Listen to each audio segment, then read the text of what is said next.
बाल्हा के जानवी और जायस की कहानी। बाल्हा समस्तीपुर जिले का एक छोटा सा गांव है। यहाँ हर सुबह खेतों की मिट्टी की खुशबू और पक्षियों की चहचहाहट से दिन की शुरुआत होती है। इसी छोटे से गांव में जनवी और जायस नाम के दो भाई बहन रहते थे। जनवी बद्धी बहन थी। उसकी उम्र करीब 16 साल थी। वह पढ़ाई में होशियार और समझदार लड़की थी। जायस उसका छोटा भाई था, जिसकी उम्र लगभग 12 साल थी। वह अपनी बहन की हर बात को बड़ी ही इज्जत देता था। दोनों में बहुत प्यार और अपनापन था। गांव का जीवन सरल था। लोगों का ज्यादातर काम खेती किसानी था। जनवी और जायस के परिवार की आर्थिक हालत ज्यादा अच्छी नहीं थी। उनके पिता दिन भर खेत में काम करते थे। माँ घर संभालती थी। पढ़ाई की सुविधा तो गांव में थी, लेकिन लड़कियों की शिक्षा को लेकर कुछ लोग अभी भी संदेह करते थे। जानवी अपने स्कूल के कॉपी पेन लेकर रोज की मुश्किलों का सामना करते हुए पढ़ाई करती थी। गांव के कुछ बुजुर्ग कहते थे, लड़कियों की पढ़ाई का क्या फायदा, जल्दी शादी कर देनी चाहिए।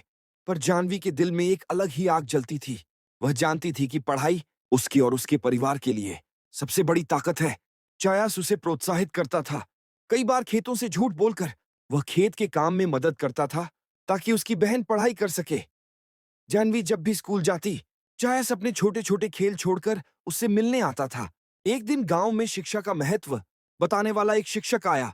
उसने जानवी को प्रोत्साहित किया और कहा, अगर तुम पढ़ाई जारी रखोगी तो अपने गांव का भला कर पाओगी।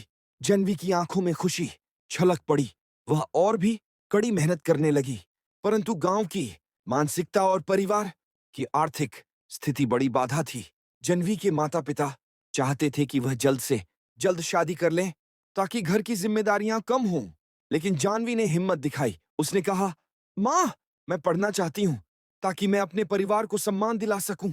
यह सुनकर जायस ने भी घर में कहा, मैं भी पढ़ना चाहता हूँ, मैं अपनी बहन के साथ हूँ। माँ बाप की आंखों में आश्चर्य था, परंतु उन्होंने बच्चों का हौसला बढ़ाना शुरू किया।